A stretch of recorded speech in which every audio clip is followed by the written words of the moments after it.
Sobre la brevedad de la vida. Séneca. Más libros en audio en www.bibliotecaenaudio.com. La mayor parte de los mortales, Paulino, se queja a una voz de la malicia de la naturaleza porque se nos ha engendrado para un periodo escaso, porque el espacio de tiempo que se nos da transcurre tan veloz, tan rápidamente que, con excepción de unos pocos, casi todos los demás quedan inhabilitados ya en la propia preparación de la vida. Y ante este mal, que según creen es general, no solloza solamente la masa y el vulgo necio, también este mismo sentimiento ha sacado quejas de personajes esclarecidos. Viene de ahí aquella proclama del más grande de los médicos de que la vida es breve, la ciencia larga. Viene de ahí aquel pleito tan poco propio de un hombre sabio que Aristóteles planteó a la naturaleza, pues sería que ella le ha regalado a los animales una edad tan larga que alcanzan 5 o 10 generaciones, mientras que en el hombre, engendrado para tantas y tan grandes empresas, el límite se ha fijado mucho más acá. No tenemos un tiempo escaso, sino que perdemos mucho. La vida es lo bastante larga y para realizar las cosas más importantes se nos ha otorgado con generosidad, si se emplea bien toda ella.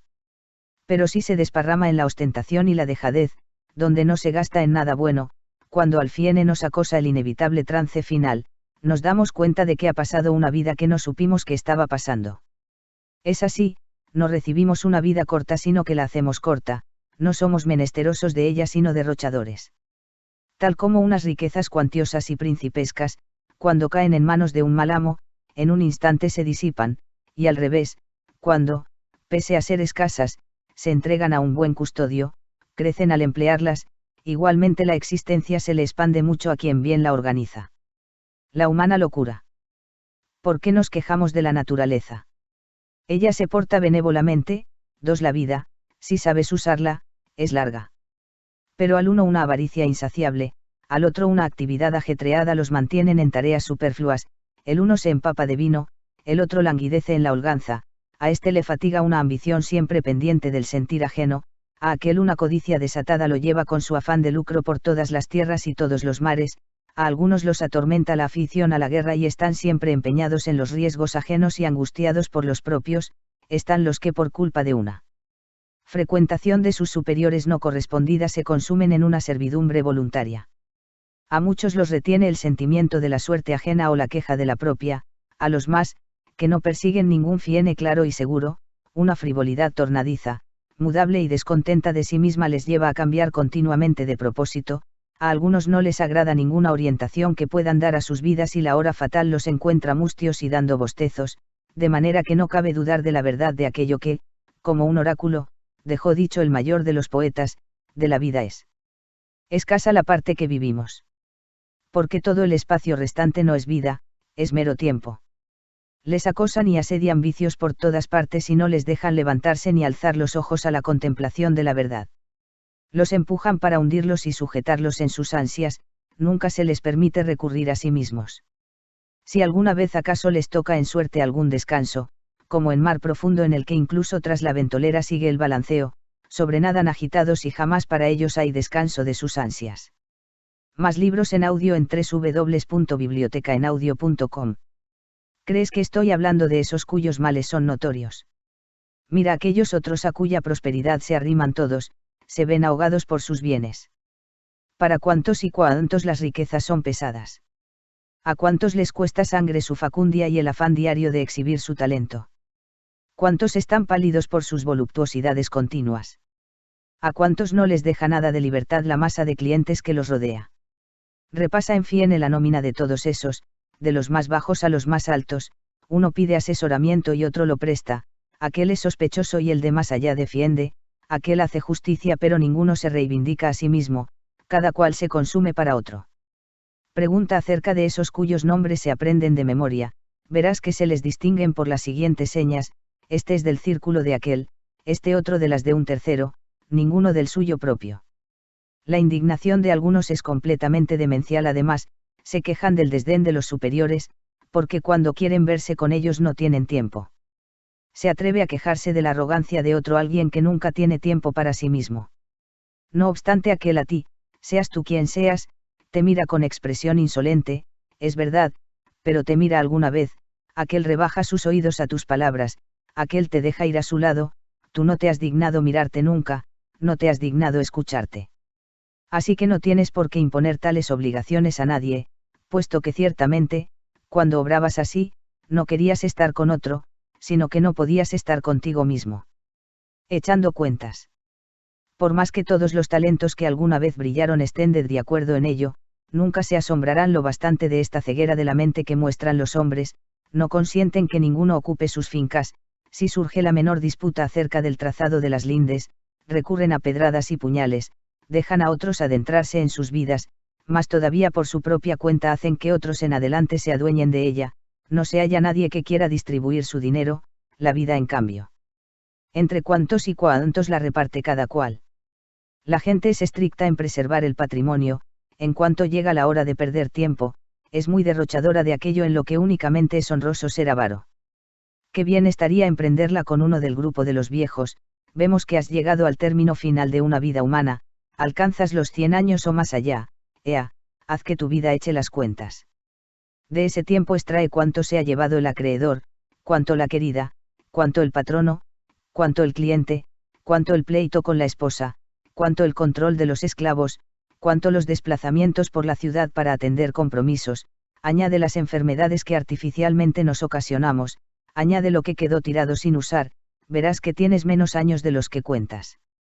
Repasa contigo mismo en tu memoria cuando has estado seguro de tus planes, qué jornada entre tantas ha resultado como proyectabas, cuando has estado a disposición de ti mismo, cuando la expresión de tu cara ha sido la que debiera, cuando el ánimo estuvo sin miedo, qué labor tienes acabada en tan largo periodo, cuántos y cuántos han despedazado tu vida sin darte tu cuenta de lo que perdías, cuánto te ha quitado el resentimiento vano, la alegría estúpida, el deseo ansioso, las relaciones lisonjeras, que poco de lo tuyo se te ha dejado, comprenderás que vas a morir prematuramente.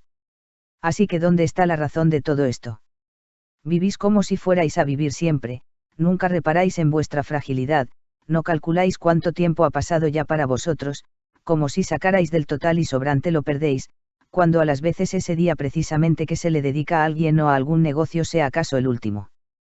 Todo como mortales lo teméis, todo como inmortales lo anheláis.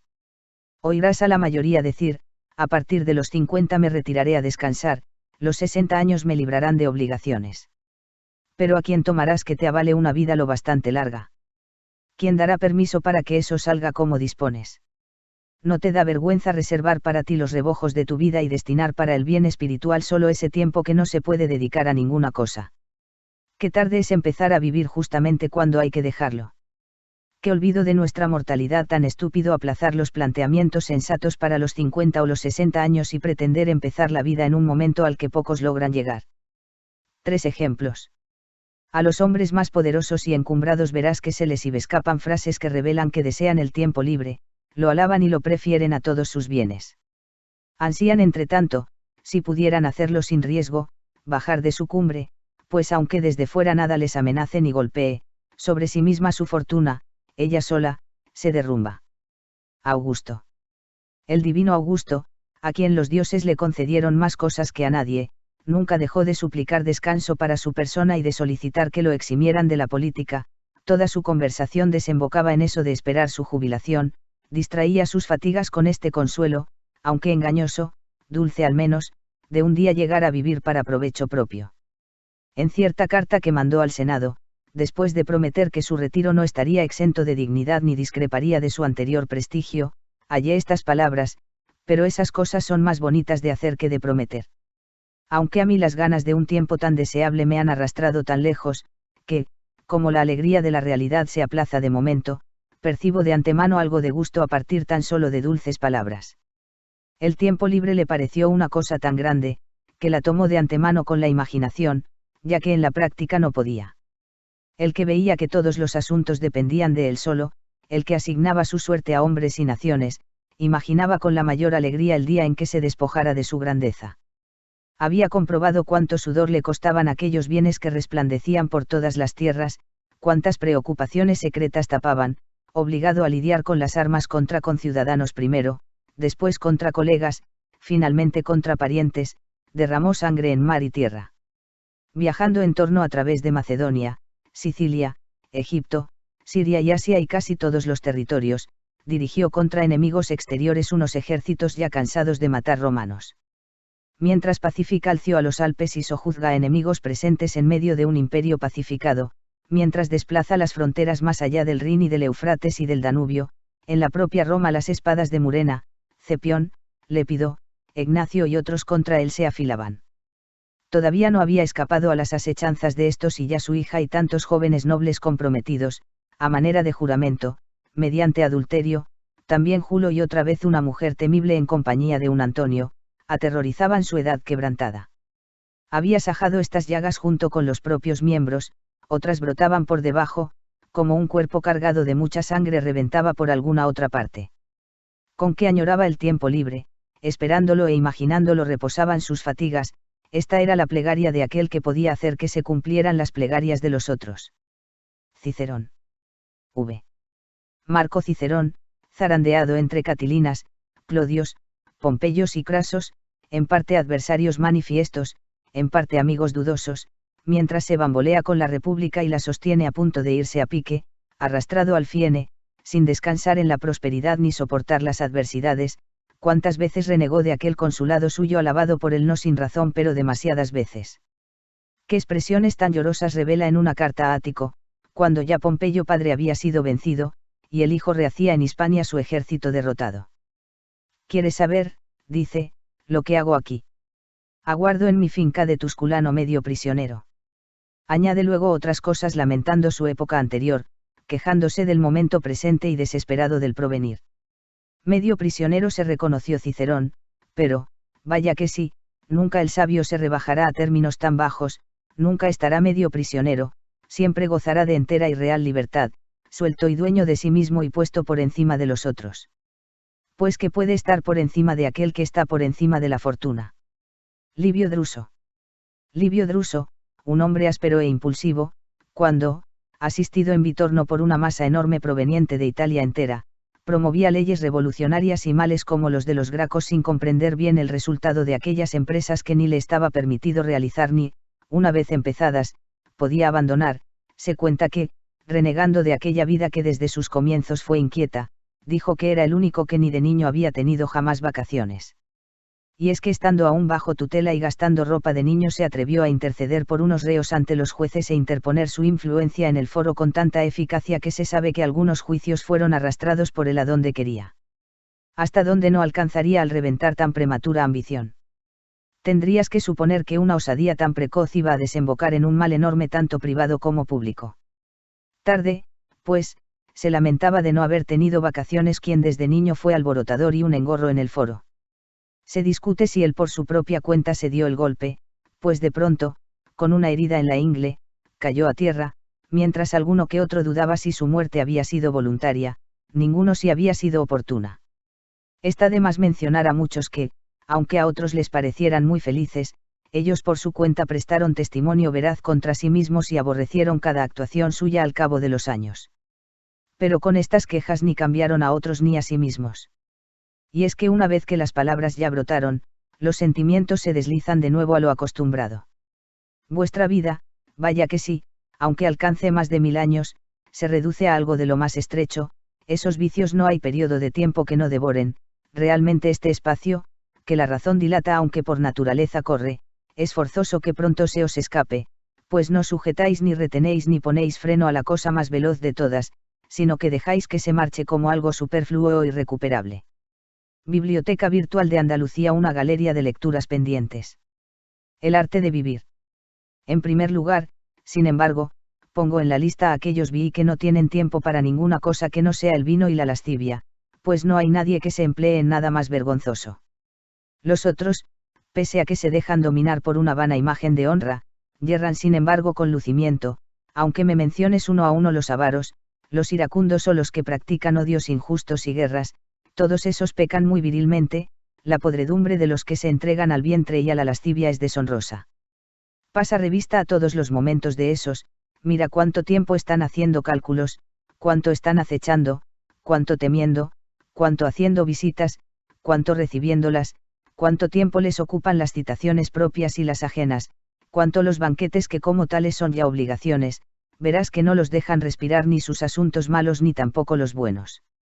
En fin, todos están de acuerdo en que ninguna cosa se puede practicar por parte de un hombre ocupado, ni la elocuencia, ni los saberes liberales, ya que un espíritu agobiado no asimila nada con profundidad sino que lo rechaza todo como impuesto. Nada concierne menos al hombre ajetreado que el vivir, en ningún otro asunto es el conocimiento más difícil. Los que profesan otras disciplinas son muchos y del montón, incluso en algunas de ellas hay niños que parecen aprenderlas de manera que hasta podrían enseñarlas. A vivir hay que estar aprendiendo toda la vida y, algo que te va a extrañar más, toda la vida hay que estar aprendiendo a morir. Tantos hombres grandes, abandonando toda impedimenta, después de haber renunciado a riquezas, cargos, placeres, practicaron hasta el final de sus días eso tan solo de saber vivir.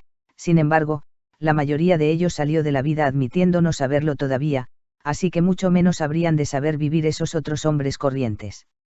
Créeme, es propio de un personaje grande y levantado por encima de los extravíos humanos no consentir en que le sorban ni una pizca de su tiempo, y su vida se hace larguísima justamente porque toda su abierta extensión queda disponible para él solo. Nada por eso quedó tirado sin cultivar ni laborar, nada dependió de otro, pues no halló nada que mereciera tomarse a cambio de su propio tiempo un hombre que era su depositario más ahorrativo. De esta manera tuvo bastante, en cambio es forzoso que queden escasos aquellos de cuyas vidas la gente toma mucho. Y no tienes por qué deducir de esto que alguna vez no vean sus pérdidas, a los más de esos que se ven grabados por una gran prosperidad, en medio de catervas de clientes o en trámites de pleitos y otras honrosas miserias, exclamar en ocasiones, no se me permite vivir. ¿Cómo que no se te permite? Todos esos que te llaman como asesor legal te despojan de tu propia persona. Aquel encausado ¿cuántos días se llevó? ¿Cuántos aquel candidato? ¿Cuántos aquella vieja cansada de enterrar herederos? ¿Cuántos aquel que para incomodar la avaricia de los cazatestamentos se finge enfermo? ¿Cuántos aquel amigo más influyente de la cuenta que no os tiene para ser amigos sino para exhibiros en su comitiva? Revisa y calcula, repito, los días de tu vida, verás que entre las manos te quedan bastante pocos y desechables. Biblioteca Virtual de Andalucía, una galería de lecturas pendientes. El que logró los fasces ansiados quiere al punto dejarlos y anda diciendo, ¿cuándo pasará el año? Otro organiza unos juegos que él consideró en mucho que le tocara en suerte darlos. ¿Cuándo, dice, escaparé de esta historia? Otro como abogado defensor se desbarata por todo el foro y lo llena todo con tan gran concurrencia que no alcanza a que le oiga toda ella. ¿Cuándo, dice, se aplazarán estos asuntos? Cada cual acelera su vida y padece añoranzas del futuro y hastío del presente. En cambio aquel otro que no hay momento que no aproveche para sus propias cosas, que organiza cada jornada como si fuera la última, ni anhela el mañana ni de él recela. Pues qué nuevo deleite queda que pueda aportártelo ninguna hora. Todo ya se conoce, todo ya se ha experimentado hasta la saciedad, del resto, que la pura suerte disponga como quiera. La vida está ya en seguro, a ella se le puede añadir, no sustraer nada, y añadirle será como poner algo más de comida al harto y lleno, toma lo que ya no desea. No tienes por qué pensar en razón de sus canas y arrugas que alguien ha vivido mucho tiempo, ese no ha vivido mucho, sino que ha estado ahí mucho tiempo. ¿Qué pasaría si pensaras que ha navegado mucho uno al que una tempestad muy dura al salir del puerto lo arrastró de acá y para allá y con los tumbos de unos vientos que arremeten por puntos opuestos lo mueve en círculos dentro del mismo espacio? Ese no navegó mucho, sino que lo han zarandeado mucho. El desprecio del bien más preciado. Suelo extrañarme cuando veo a los unos pedir tiempo y aví y los otros, los solicitados, dispuestos a dárselo. Unos y otros atienden a aquello por lo que se pide el tiempo, ninguno al tiempo en sí, se pide como si no fuera nada, como si no fuera nada se da. Se juega con el bien más valioso de todos, pero los engaña el que sea un bien incorpóreo, el que no esté a la vista, de manera que se considera muy barato, más todavía, que su precio es casi nada. Las pensiones, los subsidios la gente las recibe con mucho cariño y en ellos invierte su esfuerzo, su trabajo o su empeño, nadie aprecia el tiempo, se le maneja con soltura, como si fuera gratuito. Ahora bien, esos mismos mira cómo cuando enferman, si hay de verdad peligro de muerte, se postran suplicantes ante los médicos, como si temen la pena de muerte, están dispuestos a gastar todo lo que tienen con tal de seguir vivos. Tan grande es en ellos la disparidad de sus sentimientos. Y es que sí, tal como el de los pasados, se le pudiera poner delante a cada cual el número de sus años futuros, cómo temblarían al ver que les quedaban pocos, cómo mirarían por ellos. Como que es fácil administrar lo positivo aunque sea escaso, hay que guardar con mayor cuidado aquello que no sabes cuándo habrá de faltarte. Y no tienes por qué pensar sin embargo que ellos desconozcan lo mucho que vale esa cosa, suelen decir a los que quieren muchísimo que están dispuestos a darles una parte de sus años. Se los dan sin darse cuenta, y se los dan además de manera que se los restan a sí mismos sin añadírselos a los otros. Pero no se dan cuenta precisamente de que se los restan, por eso soportan ellos esa pérdida derivada de una resta inadvertida. Nadie te restituirá esos años, nadie de nuevo te devolverá tu propia persona. Irá por donde antes solía la vida, sin echar atrás o retener su carrera, no armará jaleo ninguno, no te dará aviso ninguno de su velocidad, se deslizará callada. Ella no llegará más lejos por mandato de rey ni por aprobación del pueblo, tal como la dejaron salir el primer día habrá de correr, nunca hará etapa, nunca se entretendrá. ¿Qué pasará? Tú estás atareado, la vida se apresura, llegará entre tanto la muerte, para la cual, lo quieras o no, habrás de tener tiempo de sobra. Vivir el presente. Puede haber algo más estúpido que la actitud de algunos, me refiero a esos hombres que presumen de ser previsores. Andan empeñados en demasiadas tareas para poder vivir mejor, equipan la vida a base de gastar vida, sus pensamientos los dirigen a la lejanía. Pero, claro, el desperdicio mayor de vida es la dilación, ella anula cada día que se va presentando, ella escamotea lo presente en tanto promete lo de más allá.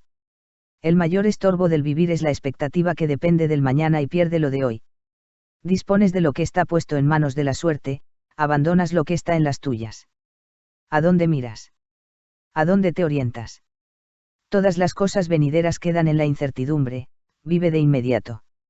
Ahí tenemos al más grande poeta que vocea y, como acicateado por un espasmo divino, canta su verso saludable. Cada día bueno que a los pobres mortales les llega en la vida es el primero que escapa. ¿Cómo es que vacilas? Dice, ¿cómo es que te paras? Si no te adelantas a tomarlo, escapa. Y aunque te adelantes, escapará. De modo que hay que combatir contra la celeridad del tiempo mediante la rapidez en hacer uso de él y, como de torrente raudo y que no va a correr siempre, hay que absorber rápido. También es muy atinado para tachar toda idea difusa el que no diga, cada edad buena, sino, cada día. ¿Cómo es que despreocupado tú y perezoso ante la huida de tantos momentos te prometes en adelante meses y años en larga fila, según le parezca bien a tus deseos? Te está hablando de un día y de este que ya se te escapa. ¿Por qué acaso hay duda de que el día mejor es el primero que se les escapa a los pobres mortales, esto es, a los atareados? Sus actitudes infantiles las abruma una vejez a la que llegan desprevenidos e inermes, pues nada se ha previsto, se topan con ella de pronto y sin esperarlo, no se daban cuenta de que se les acercaba cada día. Tal como una charla o una lectura o alguna reflexión más atenta engaña a los que van de viaje, y ven que han llegado antes de ver que les quedaba poco, así este viaje de la vida, continuo y aceleradísimo, que recorremos con el mismo paso despiertos y dormidos, no se les descubre a los atareados sino es cuando ya acaba. Recuerdos y esperanzas. X. En lo que vengo planteando, si quisiera desarrollarlo por partes y puntos concretos, se me ocurrirían muchas cosas para demostrar que la vida de los atareados es muy corta. Solía decir Fabiano, un filósofo no de esos entronizados sino de los auténticos y antiguos, contra las pasiones hay que luchar al asalto, no con añagazas ni con golpes menudos, sino que hay que rechazar sus líneas en un ataque general. No aprobaba las sutilezas, pues, según él, había que aplastarlas, no que pellizcarlas. A pesar de todo esto, para sacar a esta gente de su error, hay que instruirla no solo criticarla. La vida se divide en 3 momentos, el que ha sido, el que es, el que será. De ellos, el que ahora recorremos es corto, el que vamos a recorrer es dudoso, el que hemos recorrido es seguro. En este es justamente en el que la fortuna pierde todo derecho, pues no puede ya someterse de nuevo al albedrío de nadie. Eso es lo que se pierde en los atareados, pues ya no les queda tiempo para volver la vista al pasado y, si les queda, les es desagradable el recuerdo de cosas de las que deben arrepentirse. A desgana, pues, dirigen su atención atrás hacia tiempos mal llevados, sin atreverse a tantear de nuevo momentos cuyos vicios incluso los que merced a las alcahueterías del placer de entonces se les escamoteaban se manifiestan ahora al repasarlos. Ninguno, si no es aquel que todo lo ha hecho a la vista de su propia censura, esa que nunca se deja engañar, se vuelve gustoso hacia el pasado. Aquel otro que con ansias ambicionó muchas cosas, despreció con soberbia, venció con prepotencia, engañó con alevosía, sustrajo con avaricia, gastó con derroche, es forzoso que tenga miedo de sus propios recuerdos. Y es que esa es una parte de nuestro tiempo consagrada y santa, situada más allá de todos los avatares humanos, excluida del poder de la suerte, ya que ni la carestía, ni el miedo, ni el ataque de las enfermedades la trastorna, es imposible que la perturben o roben, su posesión es perdurable y sosegada. Los días solo están presentes uno a uno y divididos en momentos, en cambio todos los días del tiempo pasado, no más deis la orden, se presentarán juntos, se dejarán examinar y retener a tu albedrío, cosa que los atareados no tienen tiempo de hacer. Es propio de una mente tranquila y serena recorrer todas las etapas de su propia vida, los espíritus de los atareados, como puestos bajo un yugo, no pueden darse la vuelta y mirar atrás. Sus vidas se van, pues, a lo hondo y, así como no sirve de nada cualquier cosa que pese a todo eches dentro, si no hay debajo algo que lo recoja y retenga, así no importa nada el tiempo que se les quiera dar si no tiene dónde asentarse, se escurre por unos espíritus rotos y agujereados. El tiempo presente es cortísimo, tanto que algunos creen que no es nada, toda vez que siempre está de camino, discurre y se acelera, deja de ser antes de llegar, y no se permite una parada tal como tampoco se la permiten el firmamento y los astros, cuyo paso siempre inquieto nunca permanece en un mismo sitio. De manera que a los atareados solo les corresponde el tiempo presente, que es tan corto que no se puede agarrar, y ese mismo tiempo, puesto que están distraídos en tantas cosas, se les escamotea. Al encuentro de la muerte. En Fiene, ¿quieres saber hasta qué punto viven poco tiempo? Mira si cuánto anhelan vivir largo tiempo. Ancianos decrépitos mendigan en sus oraciones el añadido de unos pocos años, simulan ser de menor edad de la que son, se halagan a sí mismos con mentiras, y se engañan tan a gusto como si a la vez le dieran el pego al destino. Ahora bien, cuando algún achaque les recuerda su mortalidad, mueren despavoridos, no como si salieran de la vida, sino como si los arrancaran de ella. Repiten a voces que han sido tontos por no haber vivido y que, si acaso escapan de aquella enfermedad, habrán de vivir en holganza. Piensan entonces cómo se han procurado tan en vano bienes de los que no gozarán, cómo ha resultado para nada todo su esfuerzo. En cambio, para aquellos que llevan una vida lejos de todo negocio, cómo no va a ser dilatada. Nada de ella se delega, nada se dispersa acá y allá, nada de ahí se confía a la suerte, nada destruye la dejadez, nada se detrae con donaciones, nada es superfluo, toda entera por así decirlo está rentando. Por poquita que sea abastece con suficiencia, y por eso, cuando a la sazón llegue el último día, el sabio no dudará en ir al encuentro de la muerte con paso decidido. Ocupados y desocupados. ¿Quieres saber acaso a quiénes llamo atareados?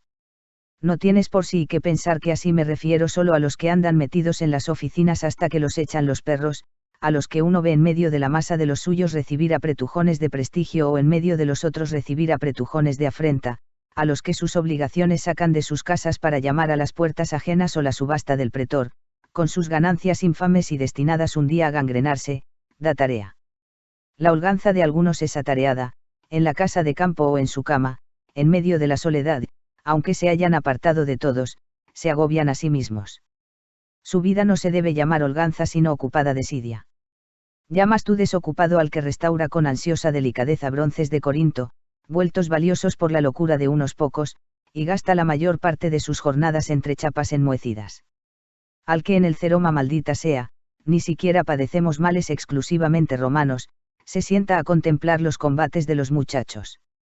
Al que distribuye por parejas según edades y colores su rebaño de pringosos. Al que ceba los atletas más de moda. ¿Cómo? Llamas desocupados a los que pasan muchas horas en la barbería mientras le cortan lo poco que la noche antes le haya crecido el pelo, mientras se delibera sobre cada uno de sus cabellos, mientras la melena si está caída se le hace regresar a su sitio o si es escasa se le echa de acá y allá a la fuerza sobre la frente. ¿De qué manera se enfadan si el barbero, como debe hacer cuando pela a un varón, fue un poco descuidado? ¿Cómo se ponen pálidos si se corta algo de sus crines, si algo queda fuera de su sitio, si no acaba todo con los rizos debidos? ¿Quién hay de esos que no prefiera que la república se trastorne antes que su melena, que no ande más preocupado por la elegancia de su cabeza que por su vida, que no prefiera lucir mejor peinado que dignidad. Llamas tú desocupados a esos que andan siempre atareados entre el peine y el espejo. ¿Qué me dices de aquellos que se afanan en componer, escuchar, aprender canciones, mientras retuercen en giros de modulación absurda la voz, cuya emisión correcta la naturaleza ha hecho que sea la mejor y más sencilla? De aquellos cuyos dedos resuenan continuamente por estar midiendo algún verso para sus adentros. De aquellos que, cuando comparecen para asuntos serios y a menudo hasta tristes, dejan oír una melodía en voz baja. Esos no tienen a disposición ocio sino negocio absurdo. Sus banquetes, desde luego que no los consideraría yo entre sus momentos de ocio, pues veo con cuánto afán disponen la plata, con cuánto cuidado remangan las túnicas de sus favoritos, que atentos están a ver cómo le queda el jabalí al cocinero, con qué rapidez, en cuanto se da la señal, los barbilampiños se dirigen cada uno a sus menesteres, con cuánta maña se trinchan las aves en filetes nunca excesivos, con qué esmero unos criaditos desdichados limpian los escupitajos de los borrachos. Con estas cosas se ganan fama de refinados y elegantes, y hasta tal punto sus propios males los siguen a todos los rincones donde se retiran a vivir, que nunca comen ni beben sino para medrar. Tampoco deberías contar entre los desocupados a los que se desplazan acá y allá en silla o litera y, como si no las pudieran dejar, acuden a la hora exacta de cada biblioteca virtual de Andalucía una galería de lecturas pendientes traslado. A estos algún otro les avisa cuándo tienen que bañarse, cuándo nadar, cuándo cenar, hasta tal punto están rotos por la ojedad de un alma exquisita, que no pueden saber por sí solos si tienen ganas de comer. Oigo que uno de esos hombres exquisitos, si es que hay que llamar exquisitez eso de desaprender la conducta y los hábitos propios de un hombre una vez que lo sacaron de la casa de baños en volandas y lo hubieron colocado en la litera, hizo esta pregunta: ¿estoy ya sentado? Ese que desconoce si está sentado, ¿crees tú que sabe si está vivo, si está viendo, si está desocupado? No me es fácil decir cuál de las dos cosas me daría más pena, el que lo desconociera o el que simulara desconocerlo. Es verdad que experimentan el olvido de muchas cosas, pero de otras muchas no hacen más que remedarlo. Ciertos fallos a ellos les gustan como si fueran demostraciones de riqueza. Parece que es propio de un hombre demasiado bajo y despreciable saber lo que hace. Anda, piensa ahora que los cómicos fantasean muchas cosas para criticar nuestras formas de vida ostentosas. Pasan por alto, desde luego, más cosas de las que inventan y la provisión de vicios sorprendentes, en una época que solo en esto es creativa, ha subido tanto, que ya podemos acusar a los cómicos de perezosos. Que haya alguien que con estas exquisiteces ande tan perdido que confíe a otro el saber si está o no sentado. Con que ese tal no es un desocupado, dale otro nombre, es un enfermo, más todavía, un muerto. Es un desocupado aquel que de su desocupación tiene también conciencia. Pero ese medio muerto, que para comprender las posturas de su cuerpo necesita un informante, ¿cómo puede ser dueño de tiempo alguno? El ocio de los hombres de letras. Es largo repasar los casos particulares de aquellos y cuyas vidas consumen o el ajedrez o la pelota o el afán de broncearse al sol. No están desocupados aquellos cuyos placeres suponen mucha ocupación. Porque nadie pondrá en duda que no hay cosa que no hagan sin esfuerzo grande los que se entretienen en inútiles estudios literarios, una tropa que ya también en Roma es grande. Propia de griegos fue esa enfermedad de indagar qué número de remeros llevaba Ulises, si se escribió primero la Ilíada o la Odisea, si las dos además son de un mismo autor y más cosas de este tipo, las cuales, si tú las dejas para ti, nada aprovechan a tu íntima conciencia y, si las publicas, no parecerás más sabio sino más pesado. Mira por dónde a los romanos también les atacó ese afán de aprender cosas superfluas. Por estos días he oído a un individuo relatar las empresas que hizo por vez primera cada general romano. El primero que ganó una batalla naval fue Duilio, el primero que en un desfile triunfal llevó elefantes fue Curio Dentato. Todavía esas cosas, aunque no atienden a la gloria auténtica, al menos versan sobre casos de acciones civiles. No es beneficioso tal conocimiento y es sin embargo capaz de entretenernos en asuntos brillantemente vanos. Dejemos también para los que indagan por ahí quien convenció primero a los romanos para que embarcaran fue Claudio, llamado Caudice precisamente porque la trabazón de muchas tablas se llamaba entre los antiguos caudex, por eso las tablas oficiales se denominan códices y a los barcos todavía ahora que siguiendo una vieja práctica traen las provisiones por el Tíber se llaman codiciarios. Bien haría al caso también eso de que Valerio Corvino fuera el primero que venció a Mesana y el primero de la familia de los Valerios que, tomando el nombre de esa ciudad tras conquistarla, se llamó Mesana y luego cuando la gente poco a poco cambió las letras le dijeron Mesala. No dejarás tal vez que cualquier otro se preocupe de que el Esula fuera el primero que en el hipódromo ofreció un espectáculo de leones sueltos, pues antes se presentaban atados, al tiempo que el rey Boco envió unos lanceros para matarlos. También eso en buena hora se consienta. Pero el que Pompeyo fuera el primero en haber ofrecido en el hipódromo una lucha de 18 elefantes enfrentados como en batalla a unos condenados, tiene que ver con ninguna cosa buena. El primero de la ciudadanía, y entre los antiguos prohombres según es fama uno de calidad destacada, consideró un tipo de espectáculo memorable eliminar personas de una manera nueva. Se defienden.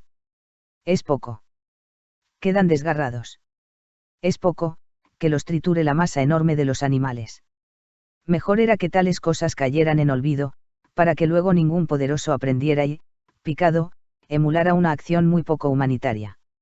Oh, cuánta niebla pone delante de nuestras mentes la prosperidad grande. Él creyó estar entonces por encima de la naturaleza, al enfrentar tantas catervas de hombres desdichados a bestias nacidas bajo otro cielo, al meter guerra entre animales tan diferentes, al derramar mucha sangre a la vista del pueblo romano al que pronto obligaría a derramar más todavía de la suya propia. Ese mismo más tarde, sin embargo, traicionado por la desleal Alejandría, se entregaría al último esclavo para que lo traspasara, comprendiendo al fin la jactancia vana de su sobrenombre. Más libros en audio en www.bibliotecaenaudio.com. Fin.